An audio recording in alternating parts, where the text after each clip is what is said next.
أعوذ بالله من الشيطان الرجيم. بسم الله الرحمن الرحيم. ليس البر أن تولوا وجوهكم قبل المشرق والمغرب ولكن البر من آمن بالله واليوم الآخر والملائكة والكتاب والنبيين وآتى المال على حبه ذوي القربى واليتامى والمساكين وابن السبيل والسائلين وفي الرقاب وأقام الصلاة وآتى الزكاة والموفون بعهدهم إذا عاهدوا والصابرين في البأساء والضراء وحين البأس أولئك الذين صدقوا وأولئك هم المتقون. صدق اللہ مولانا العظیم. محترم و معزز بزرگوں، عزیز و دوستوں، بھائیوں، یہ سورہ بقرہ کی آیت نمبر 177 ہے. اس آیت کریمہ کے دو حصے گزشتہ تفسیر میں آپ احباب کی خدمت میں بیان کیے جا چکے ہیں. گزشتہ تفسیر میں انفاق فی سبیل اللہ کی اہمیت کو بتایا گیا. بزرگوں دوستوں، اللہ رب العزت نے انفاق کا تذکرہ کرتے ہوئے سب سے پہلی بات بیان فرمائی وَآتَ الْمَالَ عَلَىٰ حُبِّهِ، مال کو اللہ کی محبت میں دے، مال کی محبت دل میں رہتے ہوئے دے، یعنی ایسا مال دے جس سے یہ خود محبت کرتا ہے. بیکار مال نہ دے، گرا پڑا مال نہ دے، ضائع شدہ مال نہ دے. جب کسی کو دے رہا ہے تو اچھی چیز دے، ایسی چیز دے جو خود کو پسند ہو. آدمی صدقہ وہ کرتا ہے جو اپنے کام کا نہیں ہوتا، اپنی پسند کا نہیں ہوتا.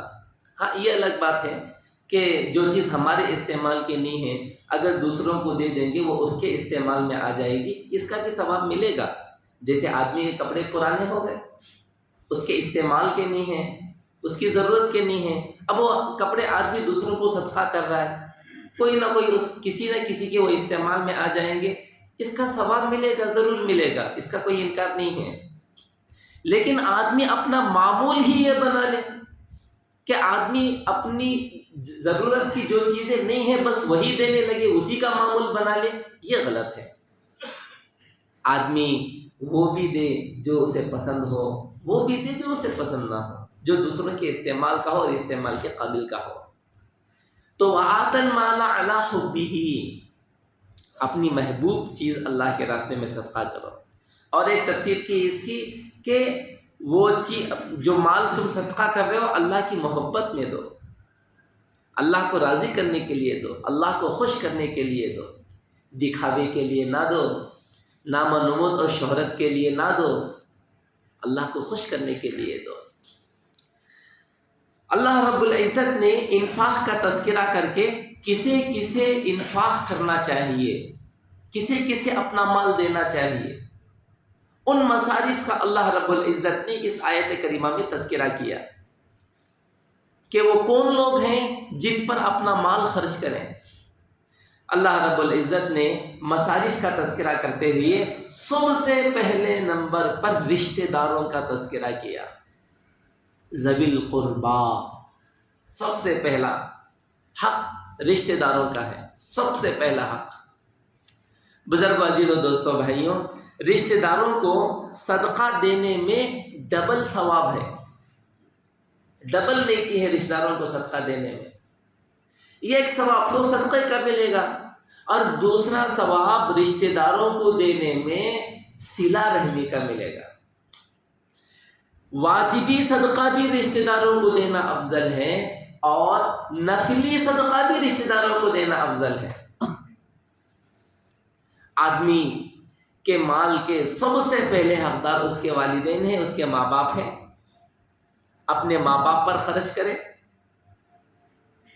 اس کے اہل و عیال ہیں، اپنے بیوی بچے پر خرچ کرے. یہ جو لوگ ہیں، گھر کے جو افراد ہیں، ان پر خرچ کرنا آدمی کی فطرت ہوتی ہی ہے، یہ معمول ہوتا ہی ہے. ان پر بھی دل کھول کے خرچ کرے.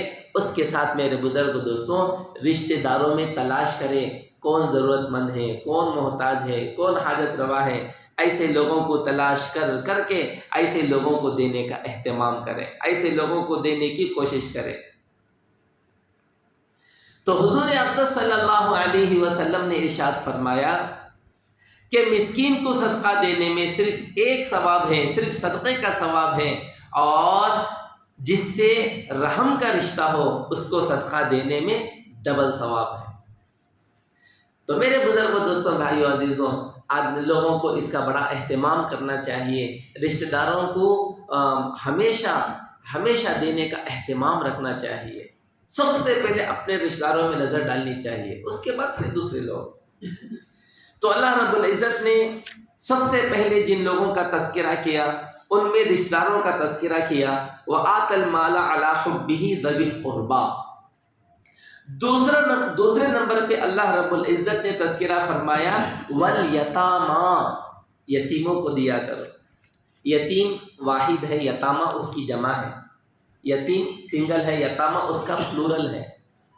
تو یتیموں کو دینے کی فضیلت اللہ کے نبی صلی اللہ علیہ وسلم نے بیان فرمائی، یتیموں کی کفالت کی فضیلت اللہ کے نبی صلی اللہ علیہ وسلم نے بیان فرمائی۔ حضور اقدس صلی اللہ علیہ وسلم نے ارشاد فرمایا جس نے کسی یتیم کے سر پر ہاتھ پھیرا اور صرف اللہ کی رضا کے لیے ایسا کیا، پیار میں، محبت میں، شفقت میں، یتیم کے سر پر جو ہاتھ پھیرتا ہے اور اللہ کو راضی کرنے کے لیے پھیرتا ہے، حضور اقدس صلی اللہ علیہ وسلم نے ارشاد فرمایا تو اسے ہر وہ بال جس پر اس کا ہاتھ گزرا ہے اس کے عوض اللہ اسے ایک نیکی دیتے ہیں۔ اب بھی سر میں کتنے بال ہوتے ہیں؟ کتنے ہزاروں بال سر میں ہوتے ہیں۔ اللہ رب العزت کے لطف و انعام پر قربان جائیں، اللہ رب العزت یتیم کے سر پر ہاتھ پھیرنے کی وجہ سے، اس کے ساتھ ہمدردی، خیرخواہی، پیار و محبت کا برتاؤ کرنے کی وجہ سے اللہ رب العزت اس کے سر کے بالوں کے برابر اللہ اسے نیکیاں دے رہے ہیں۔ تو یہ فضیلت ہے یتیموں کے ساتھ ہمدردی، خیرخواہی کرنے کی۔ ایک حدیث میں حضور اقدس صلی اللہ علیہ وسلم نے ارشاد فرمایا جو بندہ کسی یتیم کی کفالت کر لے، ذمہ داری لے لے، کسی یتیم کی ذمہ داری اٹھا لے، اس کے اخراجات برداشت کر لے، حضور اقدس صلی اللہ علیہ وسلم نے فرمایا یہ بندہ جس نے یتیم کی ذمہ داری کو اٹھایا ہے اور میں جنت میں ایسے ہوں گے، ایسے۔ حضور اقدس صلی اللہ علیہ وسلم نے ان دو انگلیوں سے اشارہ کر کے فرمایا، یہ اس کو انگوٹھا کہتے ہیں، انگوٹھے سے جو لگی ہوئی انگلی اس کو شہادت کی انگلی کہتے ہیں، اس کو بیچ کی انگلی کہتے ہیں۔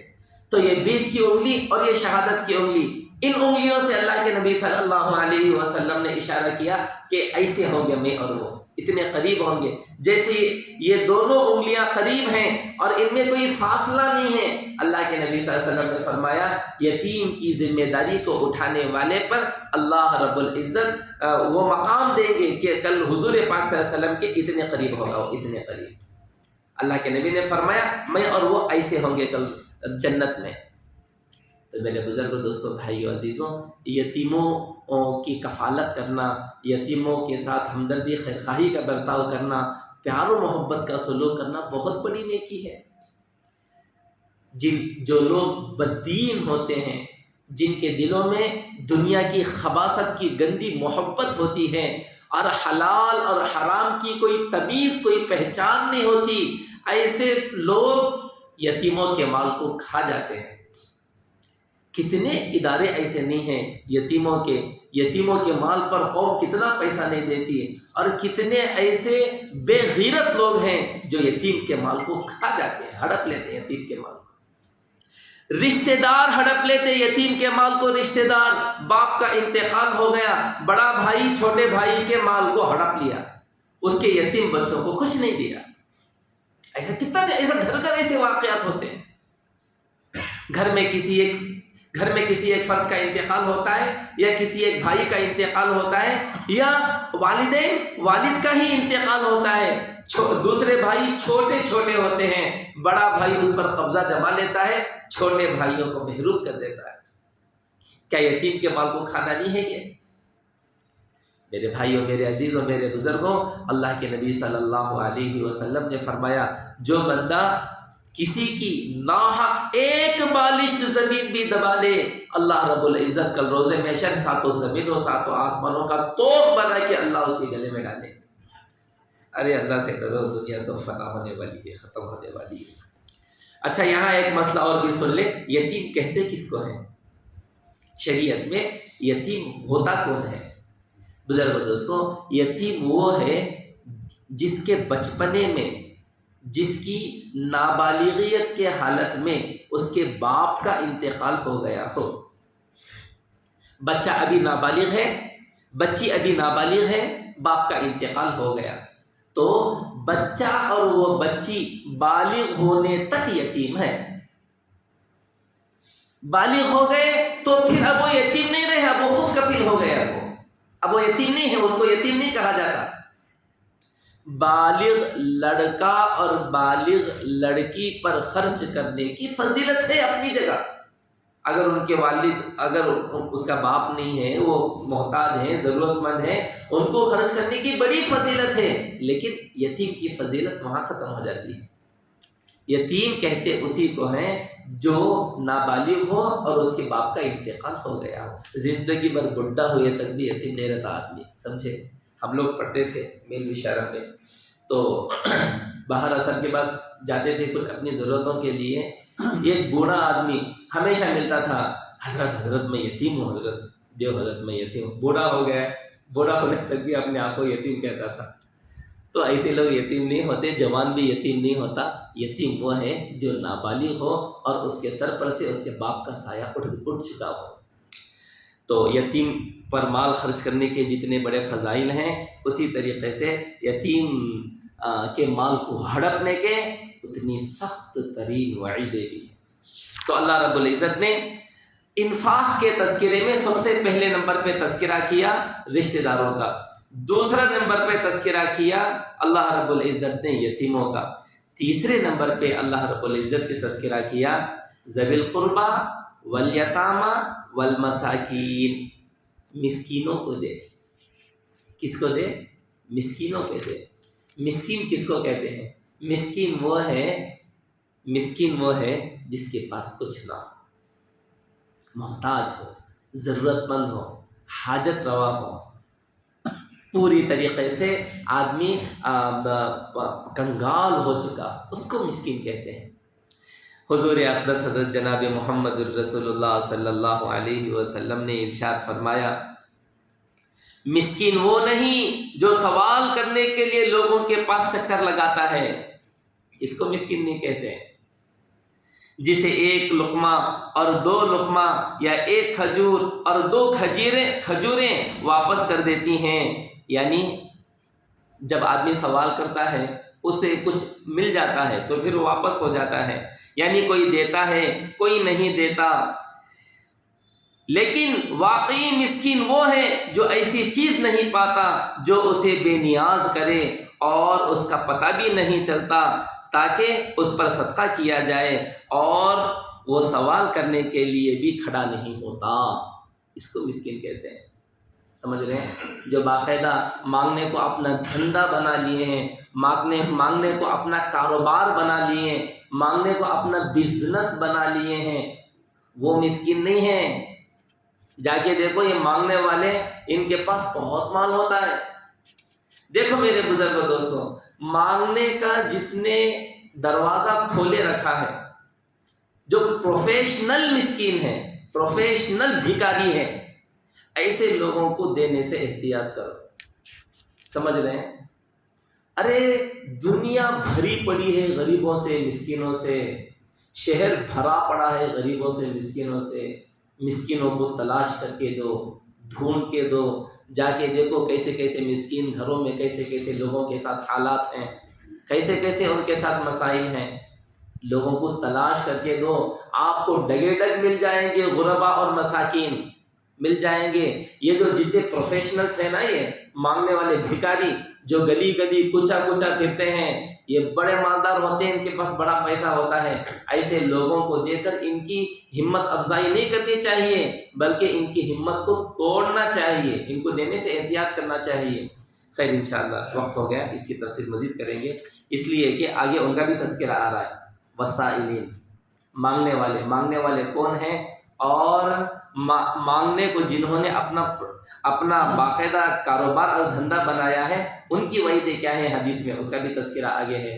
بزرگوں سے انشاءاللہ اسے کل بیان کریں گے۔ اللہ رب العزت سے دعا ہے اللہ ہمیں عمل کی توفیق عطا فرمائے۔ سبحان اللہ و بحمدہ، سبحانک اللہم و بحمدک، ونشہد ان لا الہ الا انت، نستغفرک ونتوب الیک۔